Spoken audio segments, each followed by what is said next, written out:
Welcome to breakout session number 3. How is public education and higher education working together? And just a quick reminder, this session is being recorded for future reference. Please don't be bashful. We want to hear from you. Use the chat section, type your questions. Donna Peduto is our moderator for today. She's with the West Virginia Public Education Collaborative. She is a great partner with the Alliance for the Economic Development of Southern West Virginia. We have hosted lots of events together in 2020, and we look forward to continue this partnership in 2021. Donna, thank you so much for joining us today, and I'll hand it over to you to get us started. Thank you so much, Sarah. It's been a joy working with you throughout the pandemic. And I have to say, this week that you've planned here is an example of how to turn lemons into lemonade, because you're used to having a room full of people and a lot of energy. And, you know, I was feeling badly for you that you couldn't have all that, but you've turned in to have more, even having the week-long session, and we've all been enjoying it and appreciate our partnership.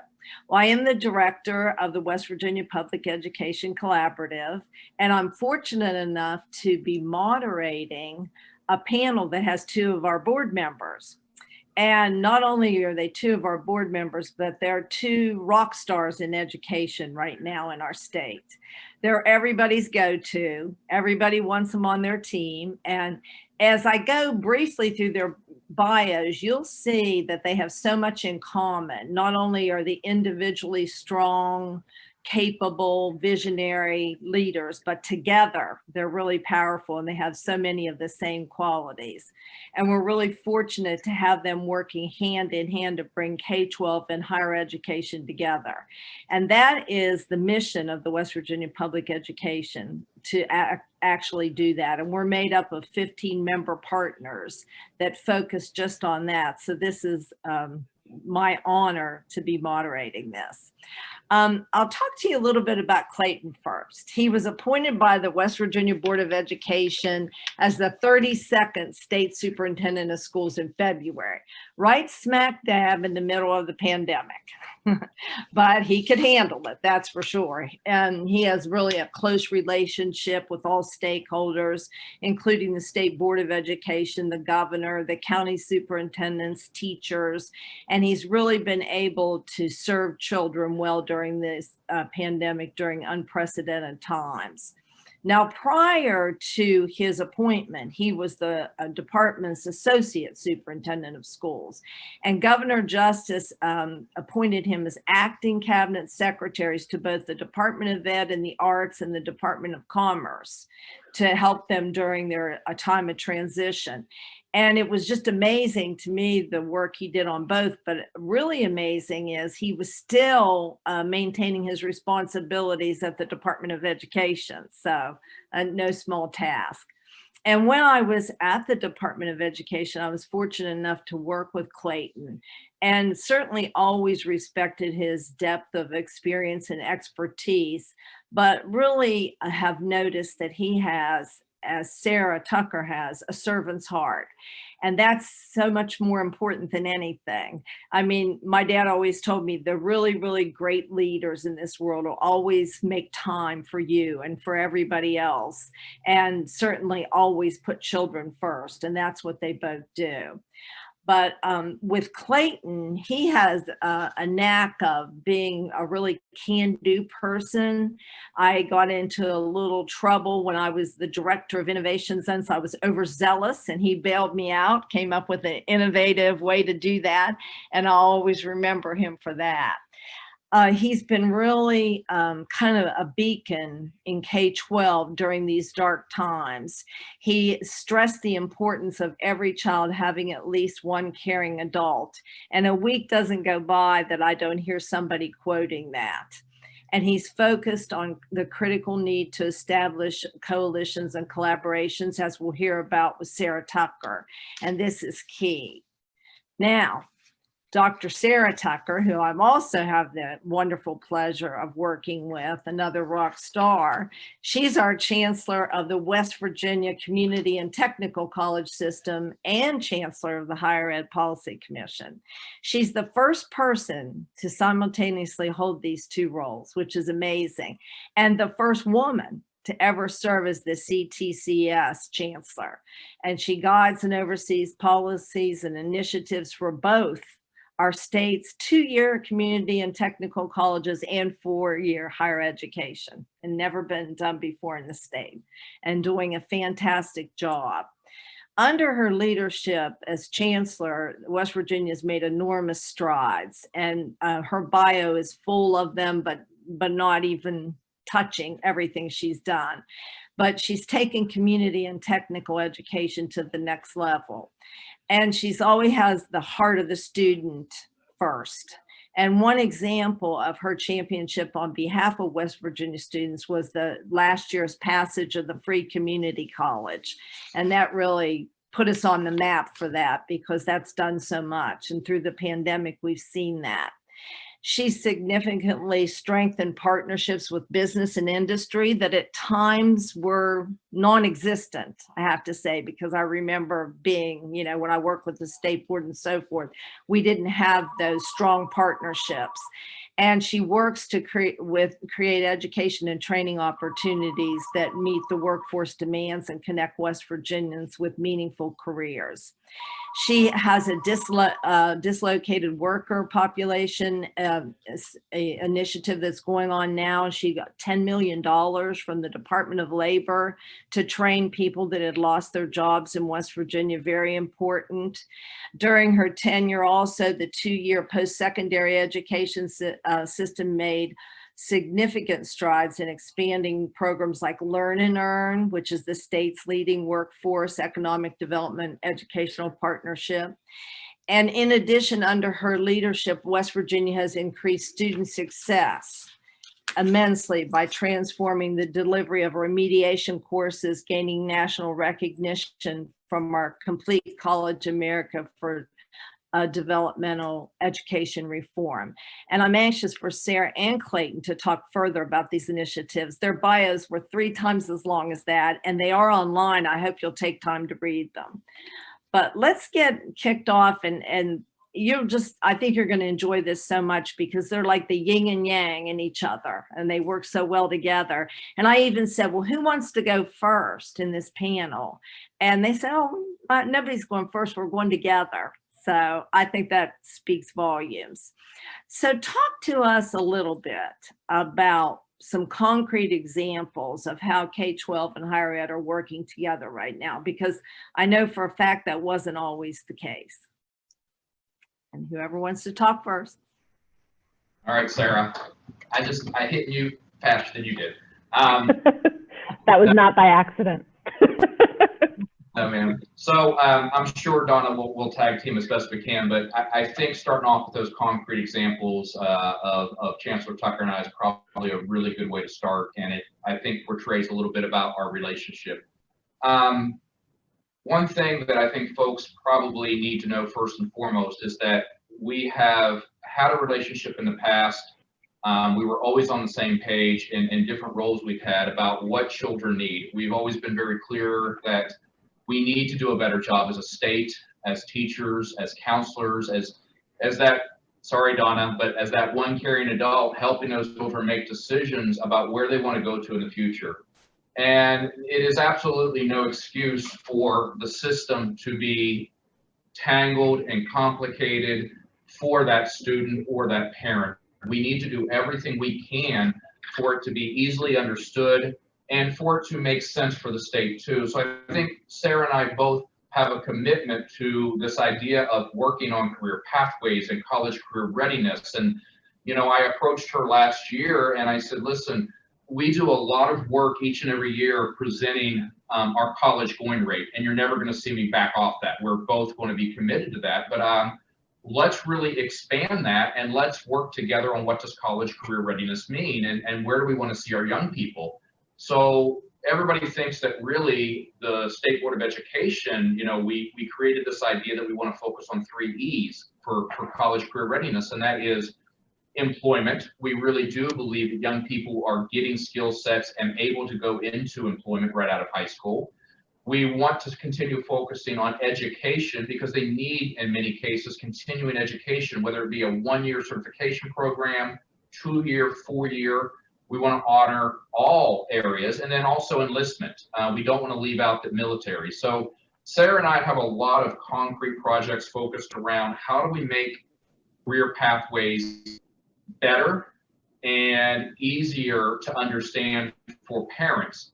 And then second one I'll bring up for concrete most recently is, while in the midst of tackling that, since March 13th, when things began to shut down for the pandemic, we've also been kind of tied at the hip around ideas around equity.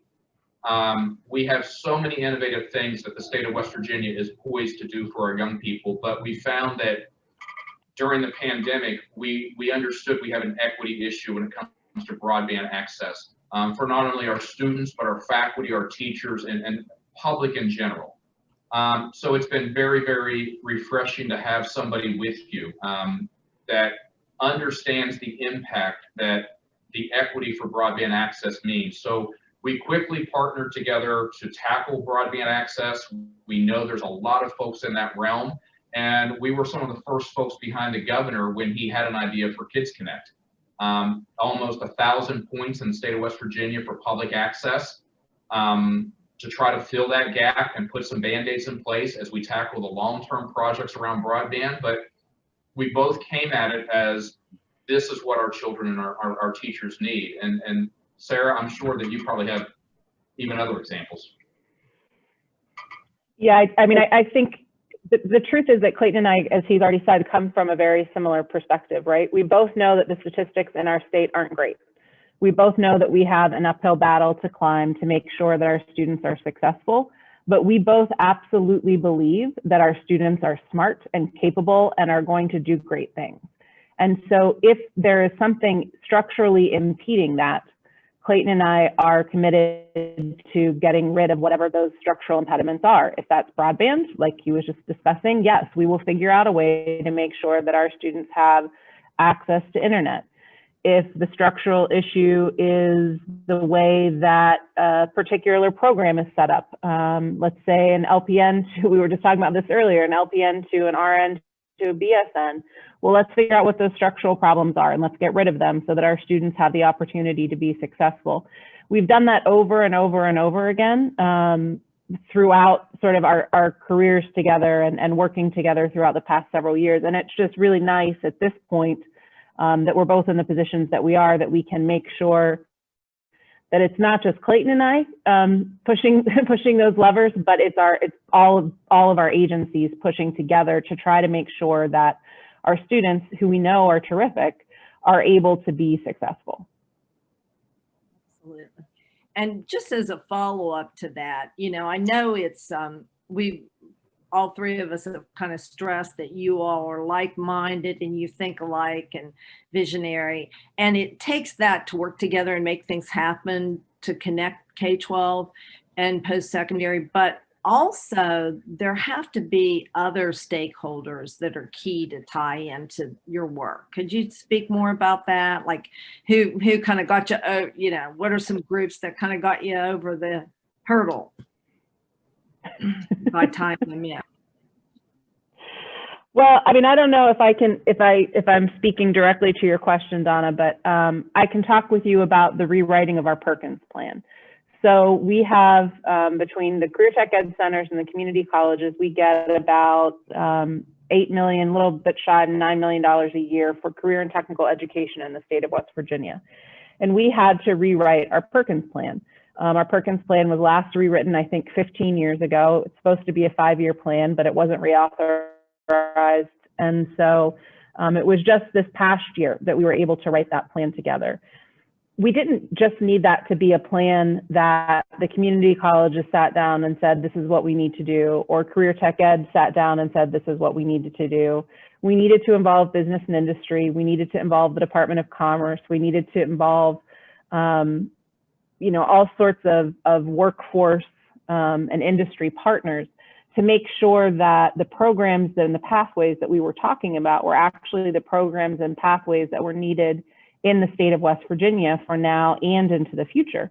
It doesn't make a lot of sense to either one of us to develop pathways to something that doesn't end up leading to gainful employment for our students. That just is not necessarily something that we're that interested in doing. And so getting that Perkins plan right, making sure that it was innovative, making sure that there were levers in it that encouraged collaboration, not just between career tech ed and the community colleges, which certainly has needed to happen for a long time, but also between career tech ed and the community colleges and business and industry. So we've done a lot of that work recently and are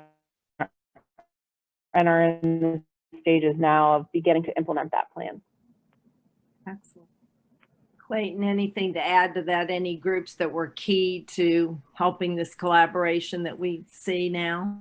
No, and Donna, one of the things that's probably interesting is I think that you kind of are alluding to none of this works unless you can get everybody working together. And I think one of the things that happens is other partners see the level of collaboration between, for example, Chancellor Tucker and myself.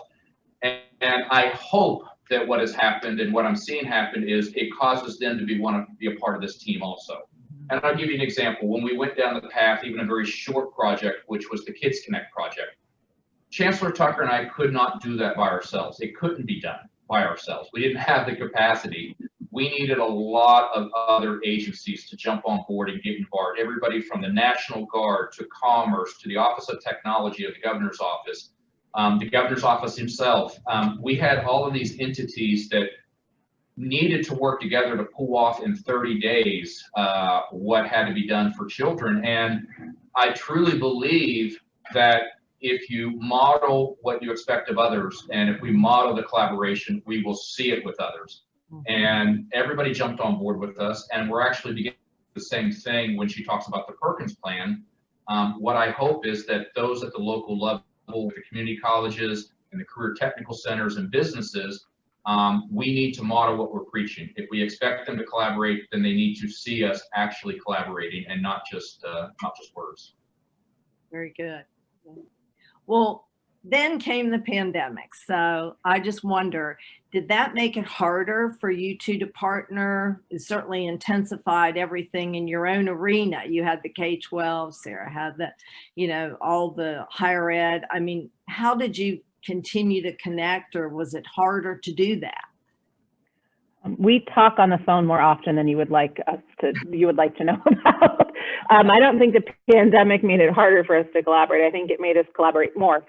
Now, what we decided to collaborate on was a little bit different because we were obviously talking about how to keep our institutions and our schools safe, how to keep our students safe, our concerns about learning. And I think that that's going to change to some degree where our attention goes in the future as well. I mean, I'll tell you that a few weeks ago, and I can talk more about this if you all are interested, but we are having a pretty big problem in higher ed. I have some pretty significant concerns about our juniors and seniors in high school right now. Our FAFSA completion rates are way down. That's true all over the country. Our Promise Scholarship completion rates are way down. We are currently at, hang on, I have the number. Let me quote the number correctly. We currently have 2,300 Promise Scholarship applications completed compared to 6,700 at this time last year. Wow. So when I talked to Clayton about this, probably 2 weeks ago, Clayton, he said, well, you know what, in a couple of days, I have a meeting with all of my principals and a meeting with all of the superintendents of schools. And then we also have a meeting with all of the guidance counselors. Do you want to get in front of them and talk about this? Wow. And 2 days later, I was in front of all of those folks talking about this problem.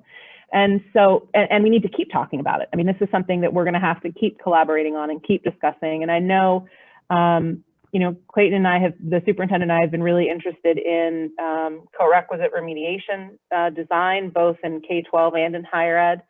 I think that this year, our students their learning has been disrupted. through no one's fault, right? It's been the pandemic's fault, but everyone has tried to do absolutely everything that they can do to educate our students. But the fact of the matter is that it's different, and it's been disruptive for, you know, several months now, and will continue to be probably through the end of this academic school year, which means that our rising seniors and our rising juniors are going to need help when they get to college, because they're not going to have received the same education that they had historically received. And so we're going to have to figure out going forward and change some of our focus about what that collaboration looks like, to figure out how to really help our future students as they move through the education system, because I think it's going to be very challenging for several years. Very good. And, you know, I was going to ask you just to expand on that remediation, if you would, Sarah, to talk about some of the programs like the early college and that kind of thing. Sure. So we have been working really closely with the Department of Ed to implement several different types of models so that students can both earn college credits while they're still in high school, but also so that if their math scores are just on the cusp, right? Just on the cusp of needing remediation when they get to college, to get them into some sort of course in their senior year of high school that gets their, not only gets their math scores up, but gets the students a college credit in math by the time that they graduate high school. And so we've been piloting that work across the state. It's shown great promise. The pandemic has, of course, interfered with it a little bit, but we're going to get it back on track. It's modeled after this co-requisite work that we've done in higher ed that has really proven to be successful. Not long ago, we had statistics where students who needed developmental math when they came into our college had an 11% chance of graduating college. And those numbers have just completely shifted. Now, instead of, you know, we've got, I think it was about 15% of students who needed developmental math ever passed a college level math course. Now it's 64%. So we're using this model to really help students be successful. And it's not a dumbing down of the curriculum at all. It's actually providing them with in-time remediation for the college level math and English work that they're doing. Very good. Great. Clayton, anything to add to that? No, and she's correct. I mean, what we've seen is the students, it's more of a collaborative, proactive approach to knowing what our students need. Not waiting and looking and saying, well, while they're in K-12, here's what I'll do with them. And well, when they go to higher ed, here's what we'll do with them. I think, you know, look at the requisite work and tackling it in those junior and senior years of high school together. We've seen some real promising practices. Of course, the pandemic comes along, and I'm going to echo what Sarah said. I think we're all very concerned of how intense the education is that we're getting. It tends to be disrupted quite a bit. And I think we're all going to have to be on the same page of how do we support these students, not hold them back. They've got so much potential. So let's just be prepared of what that support looks like.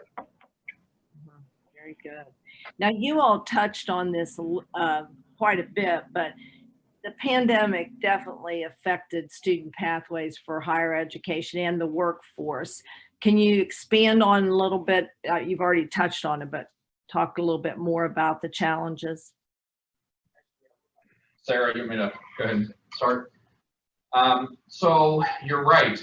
When Chancellor Tucker first reached out and told us the concerns she had around even FAFSA applications, we knew immediately that our teachers and our counselors are all dealing with this pandemic. We all are, and it is an emergency. It's a worldwide pandemic. At the same time, we have to remember that we still have an obligation to these students that we've got to prepare them. They're still going to graduate in the spring. They're still going to go on to post-secondary or employment or enlistment. And that was why it was so important for us to get Chancellor Tucker and really sound the alarm to our principals and our counselors and our teachers that it is really important not to lose sight that we're here to still support these students during this time. At the same time, our career technical education centers have, we've been concerned about their disruption. What does that mean with them completing coursework and going right into employment? So we've done everything we can to try to keep them open. I've seen some very, very innovative practices on hands-on approaches being done for those that didn't feel comfortable coming back into a full classroom setting. We're actually seeing our CTEs open up in the evenings and the weekends for sometimes even one-on-one instruction on some of those hands-on needs that our CTE students have. You know, preparing for the workforce, I appreciate our leadership here. I appreciate the state board. They have not lost sight that we are going to still be the one caring adult. We're going to focus on the immediate needs, but we cannot lose sight that we still have to continue moving forward to prepare these students. Excellent. Sarah, anything to add to that about the pathways and going forward? No, I mean, I agree with Clayton completely. I mean, we still are working very hard on some nursing pathways for students, as I mentioned earlier. And I think Clayton and I have an eye for a few more pathways that we're interested in, you know, going forward. It is very challenging for all of us to think about the future right now, because it's hard right now, and we're trying to put out fires right now, and we're trying to make sure that everybody stays healthy right now. But the future is coming, and COVID's going to go away. And we can't have allowed our students to languish during this time. We've got to figure out a way to make sure that they still have all the opportunities that they would have had COVID not hit. And that's what we've really been trying to focus on lately. That's excellent. And I know that's a concern that parents have too. They're thinking about it. Would you give them any advice on how to help their students with that? I think a wonderful holiday activity, as everyone is home together gathering holidays, is to log on and complete your FAFSA and to log on and to complete your promise application. These are great things to do as a family. Get everyone involved in doing them and get that taken care of. You've got a lot of time now to fill out college applications and really use your time wisely. And that's what my encouragement would be right now if I had a senior. There you go. What about Clayton? What would you be encouraging K-12 students to do over the holiday? You know, I'm not going to argue with Sarah. And I know she knows I have 3 students and my own 3 children that have to fill out the FAFSA and their promise scholarship. So, you know, I think that's actually really important. And, you know, it's been so difficult since September 8th. We've come back in and, you know, we all want to point. We're all getting frustrated. We all want to point fingers of the map and the Saturday map and what color it is. And if we're in school, if we're out of school, are we remote, are we virtual? Are there outbreaks? And, you know, for families, I think it's been really, really difficult too. But I do want to echo what Sarah said. We have to not lose sight that the future is still coming. And we will come out on the other side of this pandemic. And so let's make sure we're supporting our children, whether they're in preschool, kindergarten, middle school, high school.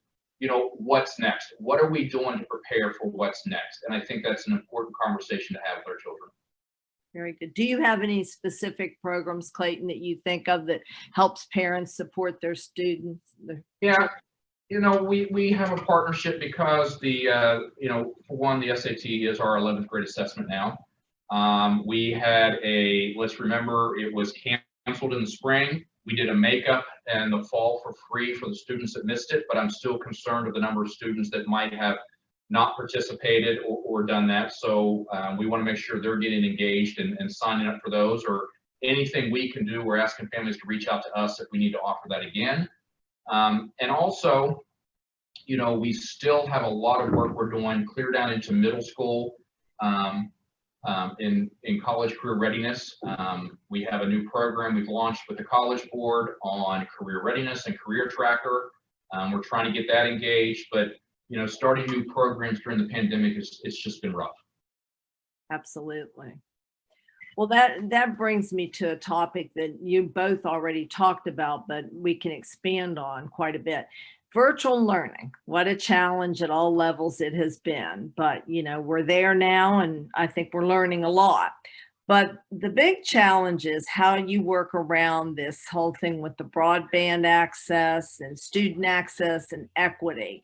And I just wondered, have you all been able to work together on that? because I frankly find that just such a need in our state, and I want to be a champion. I want PC to be a champion of it, but there's so many people doing so many different things. You're not sure, you know, where to jump in, and I feel like you two bring it together. Well, I think with the Kids Connect initiative that we've spoken about already, you know, one of the tough things about the broadband conversation is that broadband isn't going to happen tomorrow. Another thing that was tough with Clayton and I about the broadband conversation is that we don't know anything about broadband. we really don't know how to make that possible, right? We knew that we needed a solution for our students before the fall semester hit. That's what we knew. Before the academic year hit, we needed to have some sort of a solution. We didn't really know what that solution was going to look like or what it needed to look like. People threw a whole lot of ideas at us, and we had our team track down a whole lot of reasons why some of those ideas were good and why most of those ideas weren't going to work, until this one finally looked like it would be promising. And so we focused on this because we were worried about equity within our student population. And even with this initiative, I continue to be worried about equity within our student population. We've had the student body president from Marshall University has spoken at several of our public meetings lately. She took her LSAT on her smartphone from a hotspot. Her LSAT. I mean, these are really challenging times that our students are going through, and trying to figure out, you know, even just who has a device, how many devices can be connected at home at any given time. I mean, all of these things are issues that our students are going through. And frankly, it's not even just our students, it's issues that our employees are going through. Our employees who have kids that are in the school system, our employees who have kids that are home from college. This is something that's affecting pretty much every aspect of our work life and the work that we're doing on behalf of the state of West Virginia. And so we're going to keep pushing and keep trying to make sure that we have access and equity to the extent that we can. But we do really need a broadband solution in this state, and there's just no way around that. Yeah. So, Donna, you know, one of the things that Sarah touches on when we talk of the equity issues is that it's not going to happen tomorrow, and we know that it's a long-term solution. We are very, very fortunate for us to have folks that are beginning to recognize just not only on the education front, but what it means for economics in the state of West Virginia, what it means to healthcare in West Virginia.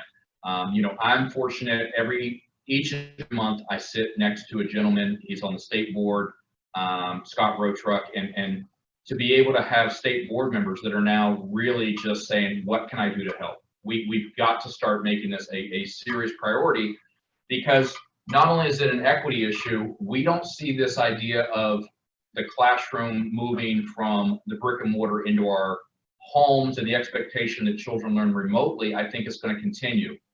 And if we have that expectation that it continues until it is equal and fair and accessible by all, then we're really failing as a public education system, period. It has to be equal access. And, you know, with that comes something else Sarah touched on is, what about devices? What about families' affordability, even when we do get access? And then for many families, the ability to use the equipment once we get it there. So we have a lot to tackle. Absolutely.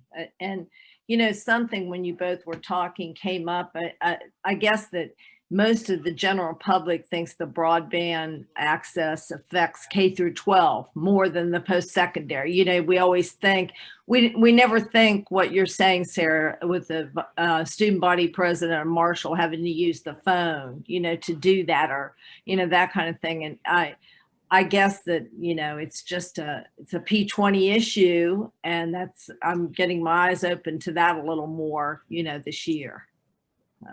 That's really something. Yeah, it isn't. You know, you think about a community college student, Donna, and they're all commuter students, right? They all live at home. And if you look at our 4-year baccalaureate undergraduate population, most of those students don't live in dorms. They may live in dorms their freshman year, but not necessarily subsequently. So, and many of them live at home too. So it really is an issue of internet access and equity for those students, because our students who are low income, our students who live in the more rural areas are going to be less likely to have access to the internet, or they may have access to the internet. They're not going to have access to the internet at the quality that we need them to in order for them to be able to learn effectively online. Right. And you think about all these Zooms and Teams meetings we've been on, and they, for the most part, are successful, but boy, things can sure go wrong. Like even myself, in the beginning, I was having trouble. It said your internet connection is under siege or something like that. And I thought, you know, just think about a student having to turn in assignments.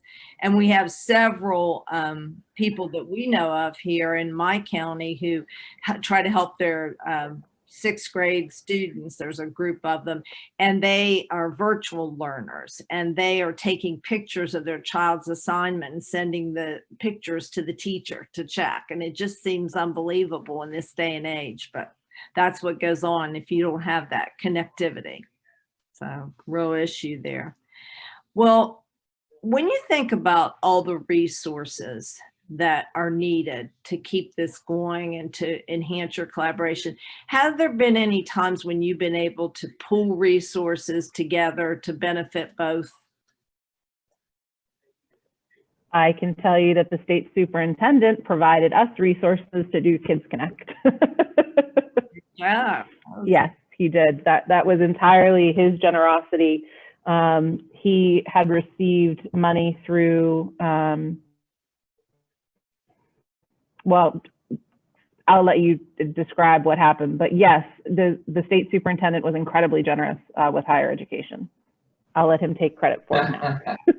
No, we had an opportunity to have some money from the CARES funding dedicated for technology and broadband, and honestly, it's just a win-win. To be able to say that we partnered with Chancellor Tucker to offer Kids Connect at all colleges and universities and campuses at every K-12 school, and then we added in libraries. You know, that's one of those things where, again, you're not seeing these territorial type discussions. It's, you know, how can we help one another? I would never hesitate to pick up the phone. In fact, prior to this call, Donna, we actually were on a call about collaboration on another initiative. We tend to even see, I think what's starting to happen is we're starting to see that resonate even within our staff. So the folks here at the department know what the expectation is to collaborate. They've bought into the idea that Sarah is not the big bad higher education and don't mess with my stuff. She plays very, very well in the same sandbox, but you know, there isn't much in all seriousness that I don't think that she and I would be willing to sit down and figure out to benefit the state of West Virginia and the children. It's just, it's that important that we can put any issues aside and find a solution, and that's the goal. Well, it certainly shows in everything you've been able to do. What is in the future for your collaboration? You know, what's next? What can you do next that you can tell us about? Well, Donna, I want so much from Sarah. You know, she talked a little bit about math. We know that our math proficiency is something we continue to tackle. It doesn't matter what grade level. And so to have a partner that's willing to say, listen, we want to own that with you.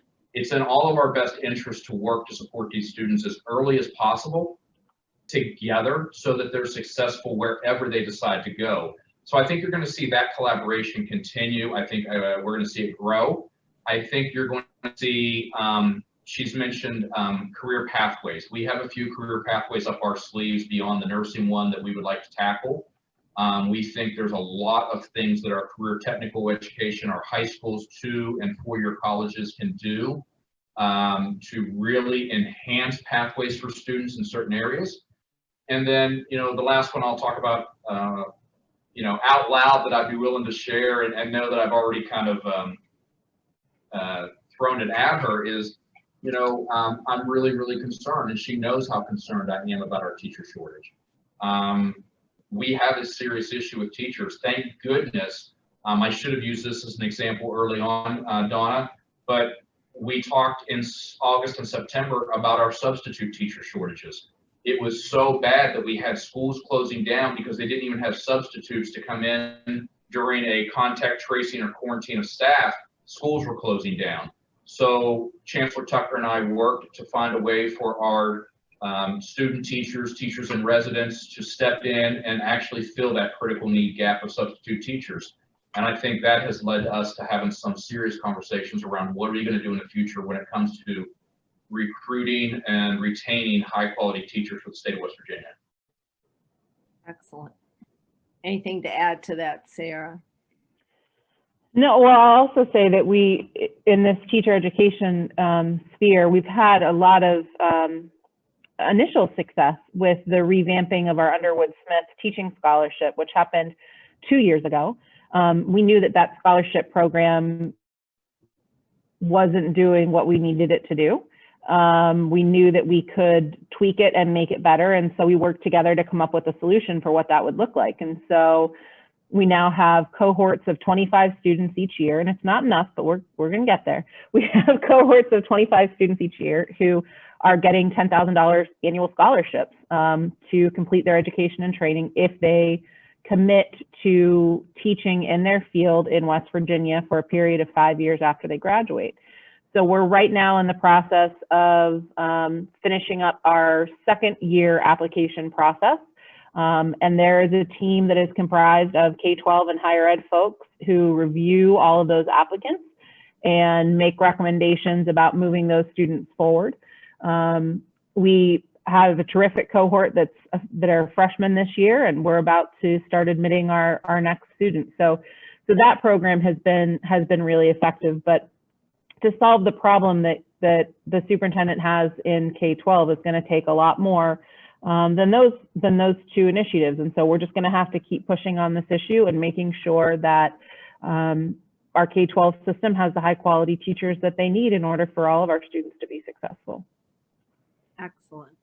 Well, when we talk about next steps for your collaboration, is there anything that you're planning or thinking about planning to take to the legislature for policy action? Or it seems like it would be so powerful to, from a legislative standpoint for them to see you two, together on asking for something. And you've already done. I mean, I think that the truth is the legislative session is going to be really strange.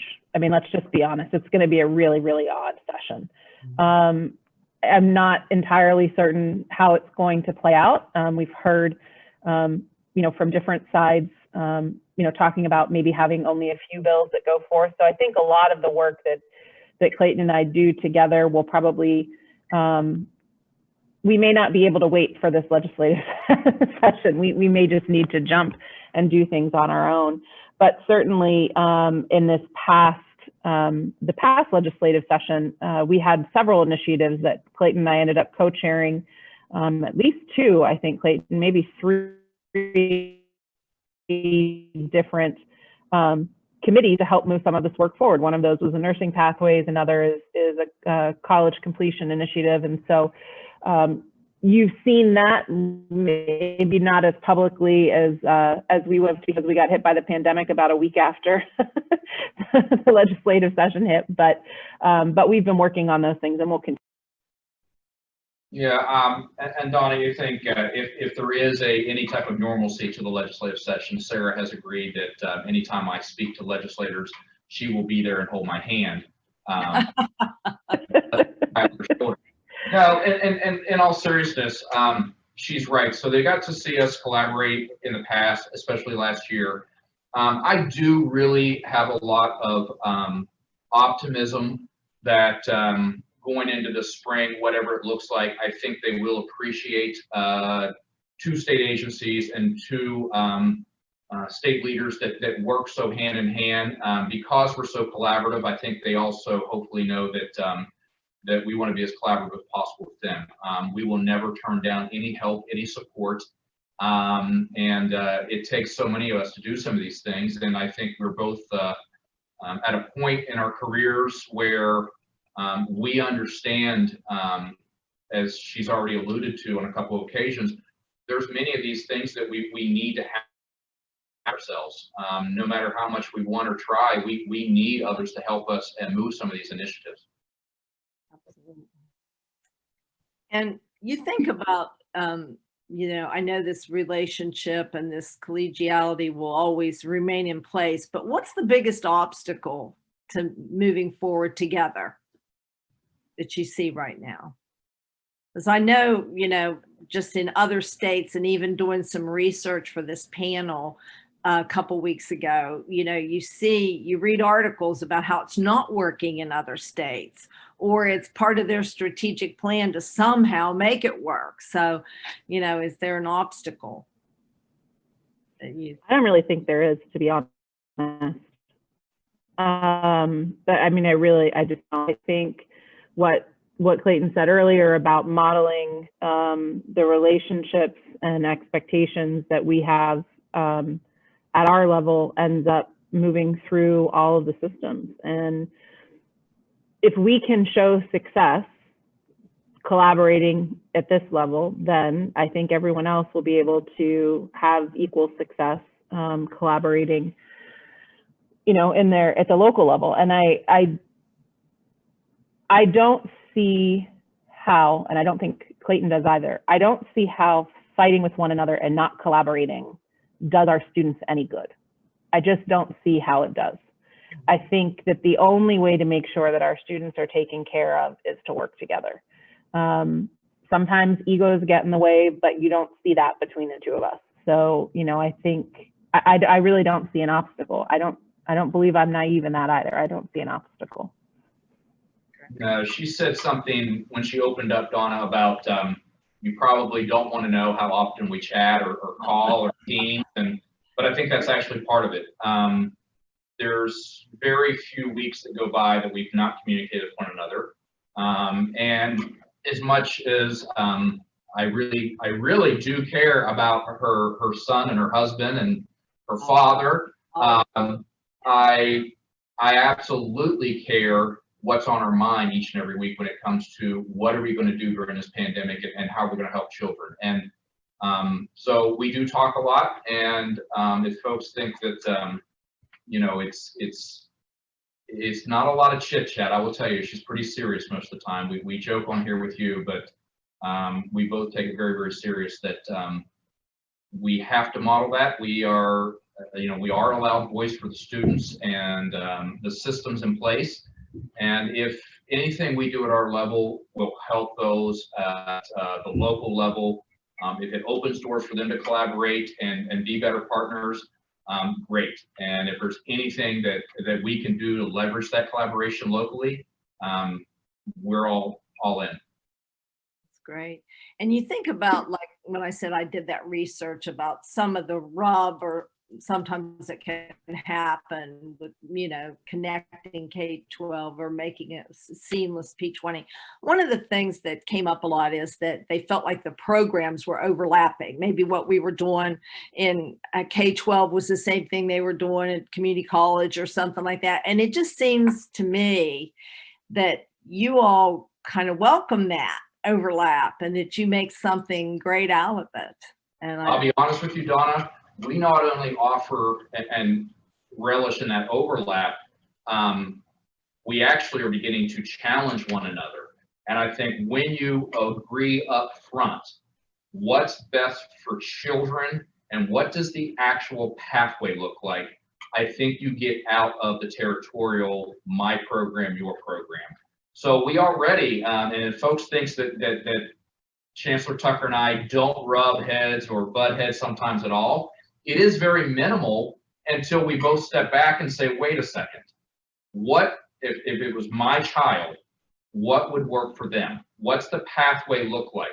So let's remove those obstacles, let's remove the structures, and let's make sure if it's in K-12 or 2-year or 4-year, let's make sure it's all working together, because the bottom line isn't who runs those programs. The bottom line is, is it seamless for the student and that's going through that pathway.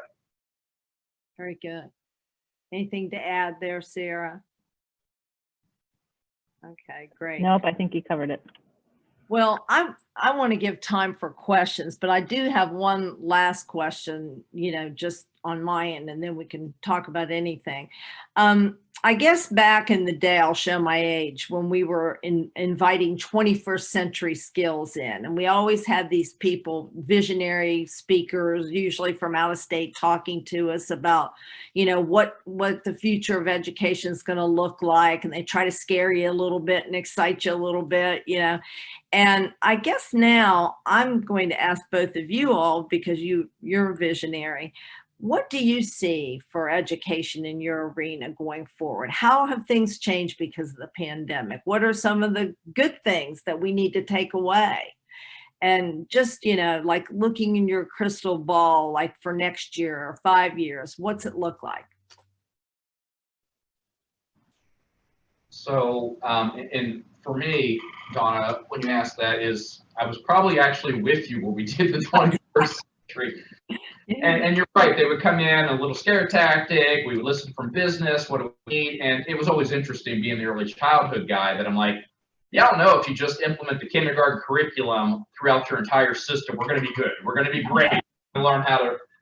But what's interesting is during the pandemic, I think there is now, even though it should have been something that was on everybody's radar, there is a heightened sense of mental health, the social, emotional, and physical needs of our students. And it is not that we are ever going to lose sight of the rigor we want for our students in the academic side, but I really, really hope that during this pandemic, folks have realized how important, I keep saying we are not wired to be alone, and children are not wired to be alone. And here we find ourselves, whether it's in a lot of isolation in our homes, even us not being able to be together here, it's tough and it's really, really hard. And I think what we're seeing through the entire system, and when I say K-12, I don't even mean just our students, I mean our faculty and our teachers and our parents and grandparents, is that there is this heightened awareness that back in the 21st century day, Donna, when we talked about educating the whole child, I really hope that now folks understand when we say whole child, what we really mean and what it means and what those connections are. It's so hard for them to do what we ask them to do if even the basic needs aren't being met. But this idea of an enhanced energy spent on students' mental health and social, emotional, and I would venture to say it's probably not that different even as we move up into higher education. It's not, and I think a lot of that conversation, there's been a lot of conversation about higher ed for a long time. Can it just be virtual? Do we need the bricks and mortar? Well, I think this pandemic has shown us that we probably don't need as much of the bricks and mortar as we needed, but is an all virtual world something that we're prepared for or ready to do, that our students are mentally wanting to do? The answer to that question is no. They want to be together. They want to be with their instructors together. They want to be learning together. So yes, do I think we'll have more hybrid courses? Probably. But I do not foresee that we go into a world that is entirely virtual in higher ed. And I know that's been a conversation that's been had for years, but from purely a mental health perspective, this pandemic has been very, very hard on our higher education students. The isolation that Clayton talked about, being quarantined, not being able to be with your friends the way that you expected to be with your friends. It's been a real challenge for our students. But also, so many of our students say that they learn better in person.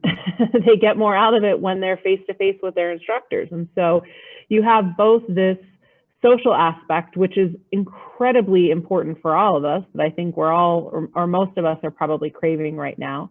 But then you have this other academic side of students really needing some of that instruction, and maybe not all of it, but really needing some of it to be face-to-face so that you can have a conversation, ask questions, and get real-time input rather than being entirely virtual. Excellent, right. And do you think, do either of you weigh in on this, or both, Do you think there's silver linings that have come out of this for students? Like, for instance, do you think that students will be more independent workers, or is there some phase of that that is a silver lining?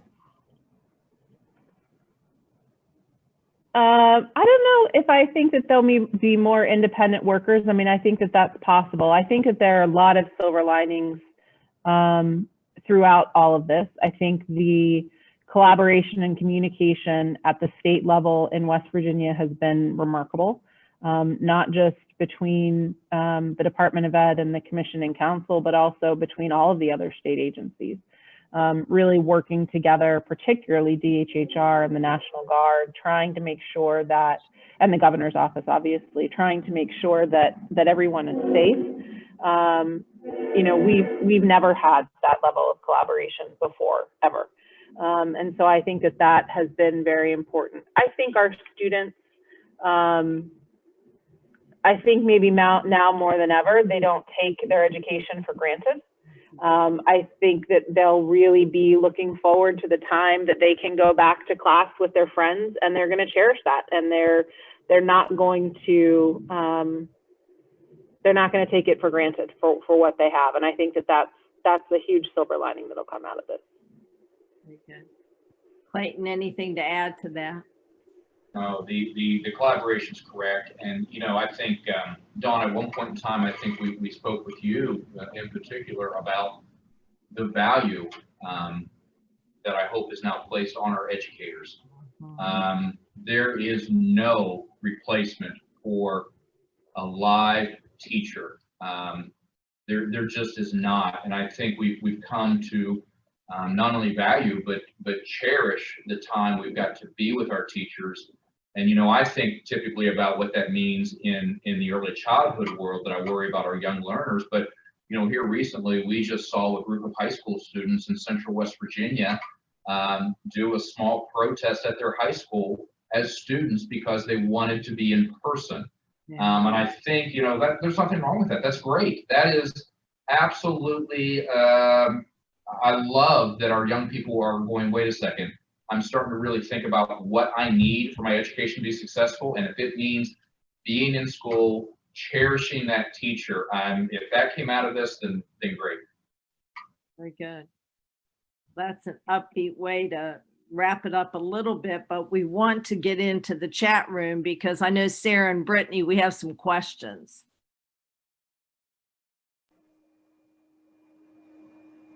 Yes. So could both of you talk a little bit about some good examples on how higher education institutions or public schools have helped serve their community during COVID-19? Like, is there certain institutions helping to make masks for the community? They're doing COVID tests. They're feeding the community. I mean, do you have any examples to share of good stories? Yes, to all of those, Sarah. They've done all of those things, particularly at the very beginning of this when we didn't have masks. That's another example of collaboration between K-12 and higher ed, actually. General Hoyer came to us and said, don't you guys have 3D printers in your institutions and in your K-12 schools? Don't you have the technology that we would need in order to mass produce masks so that we can get our frontline workers the PPE that they need in order to be safe?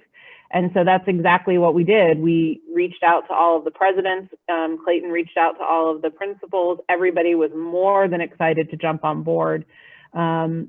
And virtually all of our higher education institutions helped produce in some way, either by giving the stockpiles that they had for their allied health programs to frontline workers, or by creating masks.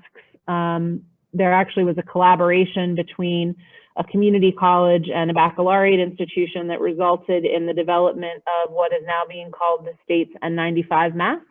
That will be able to be produced by career tech ed centers, community colleges, and baccalaureate institutions alike. Throughout this pandemic, something that the governor has said over and over again, and General Hoyer has said over and over again, is they don't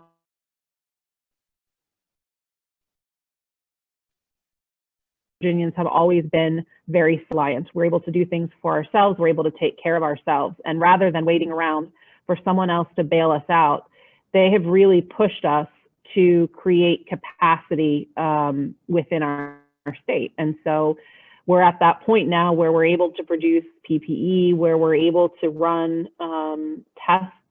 WVU has announced that they're able to produce, to do about 1,000 tests a day now. We've helped, many of the institutions have helped local laboratories test and get those tests done faster. We've had significant outreach around food banks. And in fact, in talking with our higher education students recently, they had 4 things that were really important to them. One of them was mental health that we've already touched on. But the second big one was food insecurity. And our students feeling like they don't have access to food the way that they need when they're in quarantine, can't earn money in order to go grocery, trying to make sure that students can Amazon shop, I believe, and have food delivered right to their homes. All of these initiatives are things that are essential for our students in order to be able to stay healthy throughout this pandemic. Okay, great. Superintendent, do you have anything to add on good examples of community coming together and the schools? I mean, one thing to just not lose sight on is that she's correct that at the beginning of the pandemic, we all stepped in, we helped in any way we could, but you know, we also, the number of meals that we had to step in and make sure were served during that time period. She's right on food insecurity that early on in the pandemic, you know, I told some stories of even young students calling here at the department, calling their local board of education to find out where and how those meals are going to be delivered, because that was going to be the meal they had. And some folks might not realize in a typical year, June, July, and August during the summer, we served about 500,000 meals in the summer feeding program. This year, there were over 6 million meals served during the summer feeding program. That just kind of puts in perspective what the schools had to do to step in and say, listen, we're here to support the community. And as Sarah has already mentioned, that once school started, it is still a matter of how do we help organize, whether it be local testing or working with the local health departments. Places it's been the school or the community college or institute of higher education that really serves as the place within that community that we know we can all get to either access the internet and get a test. And it, you know, couldn't be prouder of the schools and the colleges. That's great. And then we have another one coming in through chat. And I guess, Superintendent, this is probably for you. Looking at virtual learning, is there a particular grade that seems most negatively impacted by virtual learning? I mean, is it our younger kids, is it our higher kids, is it a mix, or is it just? Oh, Sarah. Wow. So without completely jumping and leaping and waving on top of my soapbox on this one, yeah, there's no doubt about it. I think some folks understand how I feel about virtual learning. I don't think we were quite as prepared for 57,000 children. That is what we have on the virtual platform right now. I am most concerned about kindergarten through 3rd grade. Our youngest learners are the ones I'm most concerned about. They're not independent learners yet. They're not self-motivated. So unless there's an adult there to really help be with them, I worry about them. But I also have several middle school and high school students that they're also not completely self-motivated. So we already saw a large portion of children, they're not engaging. Schools are reaching out. They're really rethinking how to connect to these students virtually. So we have a lot of work to do in the virtual world. I think we were thrown into it. We went from about 8,000 to 9,000 students a year in virtual to 57,000. overnight. And it has opened up our eyes that we not only have some technology issues, but I think we have a lot to have a discussion about how and who and what it looks like. Well, and this is kind of a follow-up on that. How can parents that have children with IEPs best support their child during this time? Advocate, advocate, advocate. I cannot stress enough. That was one of the things that we fought for during the entire pandemic, is that we cannot drop services for our at-risk children.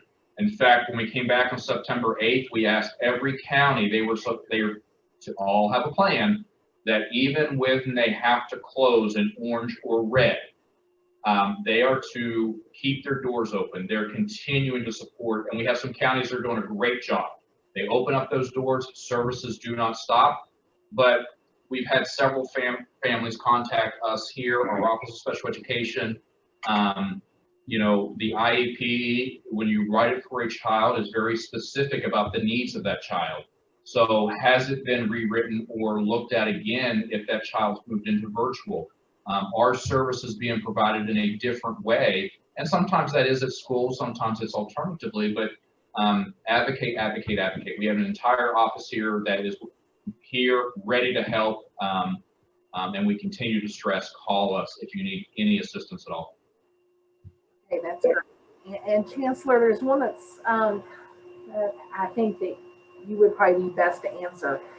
They want to know how hands-on learning has adapted during COVID-19, in particular, like nursing students or machinist training. I mean, I know that there's a hybrid and they're still, you know, training, but can you talk a little bit about innovation of learning and online in regards to hands-on degrees or training?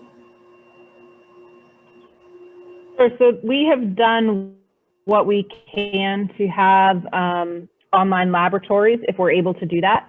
We're obviously, as you mentioned, Sarah, not always able to do that. I've said several times during this pandemic that I don't know how you train an electrical lineman without having that person climb an electrical pole. I mean, it has to happen, right? And so what we have done with those classes is thin them out, offered them at different times, tried to get students through, but then socially distance, wear masks, do all the things that you need to do to continue those programs, because those programs, so many of them, nursing, for example, electrical linemen, are so desperately needed by our state right now that you can't just stop those programs. You can't just stop that training.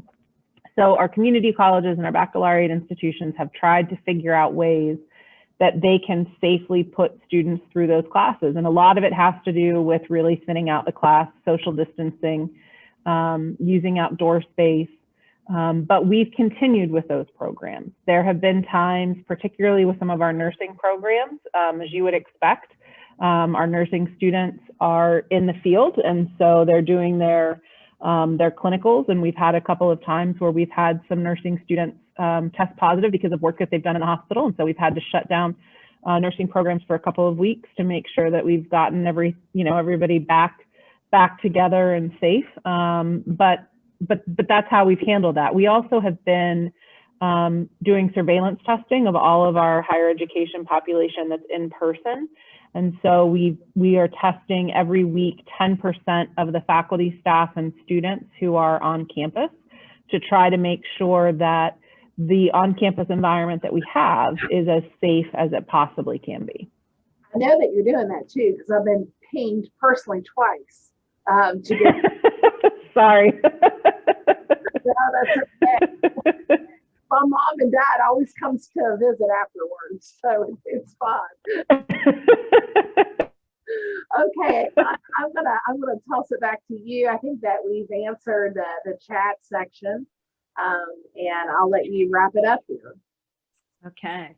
Well, I've thoroughly enjoyed today, and I've certainly learned a lot about how you're working together, and applaud everything you're doing. And I just know that we're so fortunate to have both of you in our state in leadership roles, and thank you from the bottom of my heart. Do you have anything, either one of you, wrap up comments? No, Donna, thank you so much. And Sarah, to the Alliance, thank you for hosting these. Donna, appreciate the Public Education Collaborative, the Alliance. Anytime that we can, have these discussions, I hope that folks do realize that taking time out to have these dialogues is so important, because I think it's important for them to see what is happening at the state level, but also, I think it's important for them to see that, Chancellor Tucker and I, the Department of Ed, the Board of Education, we are going to do everything we can to support our students. And so thank you very, very much, Donna. Thank you. Sarah? Agreed. Thank you all. Thank you all so much. And thank you to Clayton as well for our continued collaboration and partnership. It was great to see you all today. And Sarah, thank you for making all this happen. You're a wonderful partner, and really we look up to you in this virtual world to make the lemons into lemonade. Thank you. Well, thank you so much, and I hope everyone will join us tomorrow at 9 a.m. when we talk about the importance of communities in West Virginia. So until then, stay safe, and we'll see you tomorrow. Thank you. Thank you.